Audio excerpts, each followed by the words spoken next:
Hi ಎಲ್ರಿಗೂ ನಮಸ್ಕಾರ. Welcome to my new vlog. ಇನ್ನು ಯಾರೆಲ್ಲ ನನ್ನ ಚಾನಲ್ಗೆ ಸಬ್ಸ್ಕ್ರೈಬ್ ಮಾಡದೆ ವಿಡಿಯೋ ನೋಡ್ತಾ ಇದ್ದೀರಾ, ಪ್ಲೀಸ್ ಸಬ್ಸ್ಕ್ರೈಬ್ ಮಾಡ್ಕೊಂಡು ವಿಡಿಯೋ ನೋಡಿ. ಈ ಥರ ಮಾಡೋದ್ರಿಂದ ನನ್ನ ಮೊದಲನೇ ವಿಡಿಯೋ ಬಂದು ನಿಮಗೆ ತಲುಪುತ್ತೆ. ಇವಾಗ ಟೈಮ್ ಬಂದು 5:45 ಆಗಿದೆ. ಸೊ ಹೊರಗಡೆ ನೋಡಿ ನಾನು ವೆದರ್ ಯಾವ ಥರ ಇದೆ ಅಂತ ತೋರಿಸ್ತೀನಿ. ನೋಡಿ ಹೊರಗಡೆ ಎಷ್ಟು ಪ್ರಶಾಂತವಾಗಿದೆ ವಾತಾವರಣ ಅಂತ. ನಮ್ಮನೆ ಹತ್ರ ಒಂದು ಅರಳಿ ಮರ ಇದೆ. ಅದ್ರ ಮೇಲೆ ಬೆಳಿಗ್ಗೆ ಬೇಗ ಎದ್ದಾಗ ಚಿಕ್ಕ ಪಕ್ಷಿಗಳೆಲ್ಲ ಬಂದು ಸೌಂಡ್ ಮಾಡ್ತಾ ಇರುತ್ತೆ. ಅದನ್ನು ಕೇಳೋಕ್ಕೇ ಒಂಥರ ಖುಷಿ ಆಗ್ತಾ ಇರುತ್ತೆ. ಅದನ್ನು ಬೆಳಿಗ್ಗೆ ಬೇಗ ಎದ್ದೋರು ಮಾತ್ರ ಅದನ್ನು ಫೀಲ್ ಮಾಡೋಕ್ಕೆ ಸಾಧ್ಯ ಅನ್ಕೋತೀನಿ. ಮೊದಲಿಗೆ ನಾನು ಕಸ ಗುಡಿಸಿ ನೀರು ಹಾಕಿ ಬಾಗಿಲಿಗೆ ರಂಗೋಲಿ ಹಾಕ್ತೀನಿ. ಮೊದಲೆಲ್ಲ ಕೈ ಬೆರಳನ್ನೇ ಯೂಸ್ ಮಾಡಿ ರಂಗೋಲಿ ಬಿಡ್ತಾಯಿದ್ರು. ಆದರೆ ಇವಾಗ ಏನೇನೋ ಟೂಲ್ಸ್ನ ಯೂಸ್ ಮಾಡಿ ರಂಗೋಲಿ ಬಿಡ್ತಾ ಇದ್ದಾರೆ. ಈ ರಂಗೋಲಿನ ಸಿರಿ ಮತ್ತು ಸಮೃದ್ಧಿಯ ಸಂಕೇತ ಅಂತ ಹೇಳ್ತಾಯಿದ್ರು ನಮ್ಮ ಹಿರಿಯರು.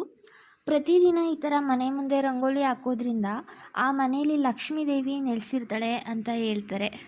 ಹೊರಗಡೆ ಕೆಲಸ ಮುಗಿದ ಮೇಲೆ ನಾನು ಒಳಗಡೆ ಎಲ್ಲ ಕ್ಲೀನ್ ಮಾಡಿಕೊಂಡು ಕಸ ಗುಡಿಸಿ ಮನೆ ಒರೆಸ್ಕೊಂಡು ಆಮೇಲೆ ಸ್ನಾನ ಮಾಡ್ಕೊಂಡು ಬರ್ತೀನಿ. ಸ್ನಾನ ಮಾಡ್ಕೊಂಡು ಬಂದಾದಮೇಲೆ ನಾನು ಹೊಸ್ಲಿಗೆ ಅರಿಶಿನ ಕುಂಕುಮ ಇಡ್ತೀನಿ. ಕೆಲವೊಬ್ಬರು ಸ್ನಾನಕ್ಕೂ ಮುಂಚೆನೇ ಹೊಸ್ಲಿಗೆ ಅರಿಶಿನ ಕುಂಕುಮ ಇಡ್ತಾರೆ. ಆ ಥರ ಮಾಡಬಾರ್ದು. ಯಾಕಂದರೆ ಹೊಸ್ಲನ್ನ ಶನಿದೇವರಿಗೆ ಹೋಲಿಸ್ತಾರೆ. ಈ ಥರ ಹೊಸ್ಲಿಗೆ ಅರಿಶಿನ ಕುಂಕುಮ ಇಡೋದ್ರಿಂದ ಮನೇಲಿ ಪಾಸಿಟಿವಿಟಿ ಇರುತ್ತೆ ಅಂತ ಹೇಳ್ತಾರೆ. ಅಂದರೆ ಮನೆಗೆ ಯಾವುದೇ ಥರ ತೊಂದರೆ ಇದ್ದರೆ ಅದನ್ನು ಕಂಟ್ರೋಲ್ ಆಗುತ್ತಂತೆ. ಅದಾದಮೇಲೆ ನಾನು ದೇವ್ರ ಮನೆಯನ್ನು ಕ್ಲೀನ್ ಮಾಡಿಕೊಂಡು ಫೋಟೋಗಳಿಗೆ ಮತ್ತು ದೇವ್ರ ವಿಗ್ರಹಗಳಿಗೆ ಗಂಧನ ಇಡ್ತೀನಿ. ಕೆಲವೊಬ್ಬರು ಏನು ಮಾಡ್ತಾರೆ ಅಂತ ಅಂದರೆ ಬೆಳಿಗ್ಗೆ ಬೇಗನೆ ಎದ್ದು ಸೂರ್ಯ ಹುಟ್ಟೋಕ್ಕೂ ಮುಂಚೆನೇ ಪೂಜೆ ಮಾಡ್ತೀವಿ ಅನ್ನೋರು ಹಿಂದಿನ ದಿನವೇ ಎಲ್ಲನೂ ಕ್ಲೀನ್ ಮಾಡ್ಕೋತಾರೆ. ಇಲ್ಲ ನಾವು ಬೆಳಿಗ್ಗೆನೇ ಮಾಡ್ತೀವಿ ಅನ್ನೋರು ಬೆಳಿಗ್ಗೆ ಎದ್ದು ಸ್ನಾನ ಮಾಡಿ ಎಲ್ಲ ಕ್ಲೀನ್ ಮಾಡಿಕೊಂಡು ಆಮೇಲೆ ಫೋಟೋಗಳಿಗೆ ಅರಿಶಿನ ಕುಂಕುಮನ ಇಡ್ಬೋದು. ಇದಾದಮೇಲೆ ನಾನು ಗಣೇಶನ್ನ ಪೂಜೆ ಮಾಡೋಕ್ಕೆ ರೆಡಿ ಮಾಡ್ಕೋತಾ ಇದ್ದೀನಿ.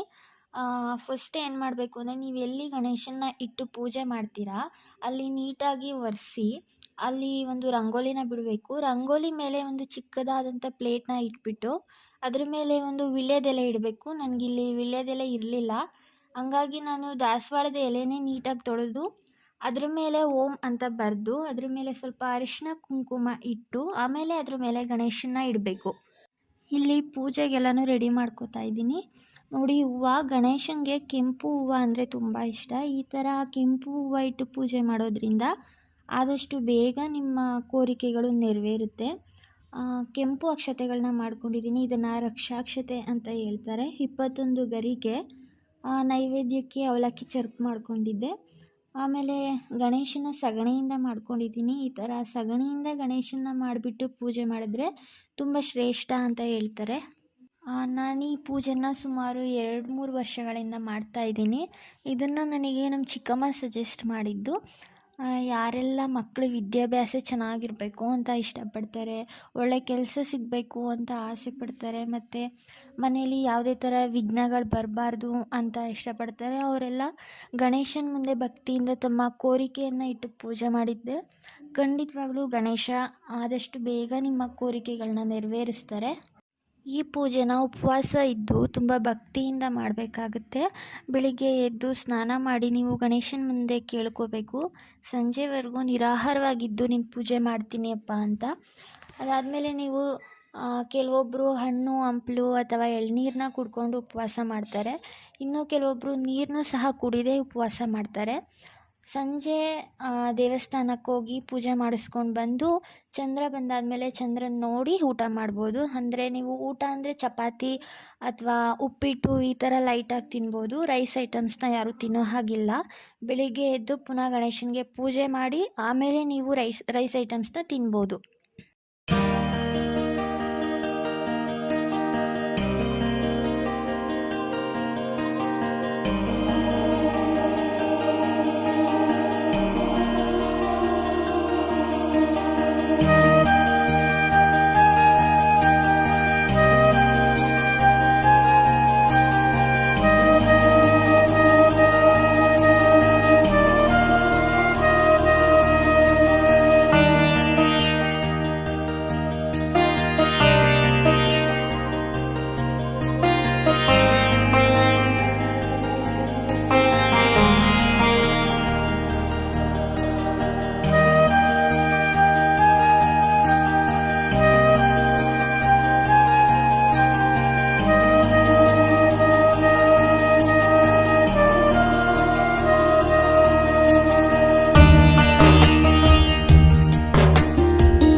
ರೆಡಿ ಮಾಡ್ಕೋತಾ ಇದ್ದೀನಿ.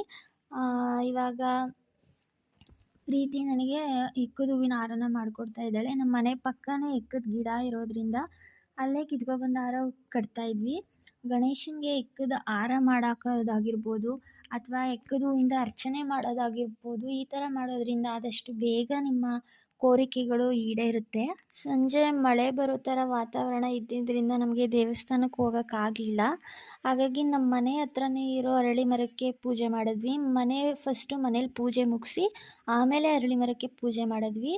ಅರಳಿ ಮರದಲ್ಲಿ ಎಲ್ಲ ದೇವರು ಸಹ ನೆಲೆಸಿರ್ತಾರೆ ಅಂತ ಹೇಳ್ತಾರೆ. ಹಂಗಾಗಿ ನಾವು ಅಲ್ಲೇ ಪೂಜೆ ಮುಗಿಸ್ಕೊಬಂದ್ವಿ. ರಾತ್ರಿ 10:30 ಆದ್ರೂ ಚಂದ್ರ ಬಂದಿರಲಿಲ್ಲ. ಯಾಕಂದರೆ ಮಳೆ ಬರೋ ವಾತಾವರಣ ಇದ್ದಿದ್ದರಿಂದ ಚಂದ್ರ ಬಂದಿರಲಿಲ್ಲ. ಕೆಲವೊಬ್ಬರು ಏನು ಮಾಡ್ತಾರೆ ಅಂತ ಅಂದರೆ ಫೋನಲ್ಲೇ ಚಂದ್ರನ ನೋಡಿಬಿಟ್ಟು ಪೂಜೆ ಮಾಡ್ತಾರೆ. ನಾನಿಲ್ಲಿ ಒಂದು ತಟ್ಟೆಗೆ ಅಕ್ಕಿನ ಹಾಕ್ಬಿಟ್ಟು ಅದಕ್ಕೆ ಸ್ವಲ್ಪ ಅರಿಶಿನ, ಕುಂಕುಮ, ಹೂ ಇಟ್ಟು ಅದೇ ಚಂದ್ರ ಅಂತ ನಾವು ಭಾವಿಸ್ಕೊಂಡು ಪೂಜೆ ಮಾಡಬೇಕಾಗತ್ತೆ. ಆಮೇಲೆ ಕೊನೆಯಲ್ಲಿ ನಾವು ಆರ್ಗೆ ಕೊಡ್ತೀವಿ ಚಂದ್ರನಿಗೆ. ಹೆಂಗೆ ಅಂದರೆ ಒಂದು ಬೌಲ್ ತೊಗೊಂಡು ಕೈಯಲ್ಲಿ ಒಂದು ನಿಂಬೆಹಣ್ಣು ಮತ್ತು ಕಾಯಿನ್ನ ಇಟ್ಕೊಂಡು ಹಾಲು ಬಿಡ್ತಾ ಬಿಡ್ತಾ ಅದನ್ನು ಬೌಲೊಳಗೆ ಬಿಡಬೇಕು. ಅದಕ್ಕೆ ಸ್ವಲ್ಪ ಅರಿಶಿನ, ಕುಂಕುಮ, ಹೂವು ಇಟ್ಟು ಪೂಜೆ ಮಾಡ್ತೀವಿ. ಇದನ್ನು ನಾವು ಚಂದ್ರನಿಗೆ ಆರ್ಗೆ ಕೊಡೋದು ಅಂತ ಹೇಳ್ತೀವಿ. ಇಲ್ಲಿಗೆ ಈ ವ್ರತ ಕಂಪ್ಲೀಟ್ ಆಗುತ್ತೆ. ಮನೇಲಿ ನಾವು ಏನು ನೈವೇದ್ಯಕ್ಕೆ ಪ್ರಸಾದ ಇಟ್ಟಿರ್ತೀವಿ ಅದನ್ನು ನಾವು ಸ್ವಲ್ಪ ತಿಂದು ಮನೆಯವರೆಲ್ರಿಗೂ ಕೊಟ್ಟು ಪೂಜೆ ಮುಗಿಸ್ದೆ. ಸೊ ಇಲ್ಲಿಗೆ ಪೂಜೆ ಮುಗೀತು. ಈ ವಿಡಿಯೋ ಇಷ್ಟ ಆಗಿದರೆ ಪ್ಲೀಸ್ ಲೈಕ್ ಮಾಡಿ, ಶೇರ್ ಮಾಡಿ ಆ್ಯಂಡ್ ಸಬ್ಸ್ಕ್ರೈಬ್ ಮಾಡಿ. ಪ್ಲೀಸ್ ಸಪೋರ್ಟ್ ಮಾಡಿ.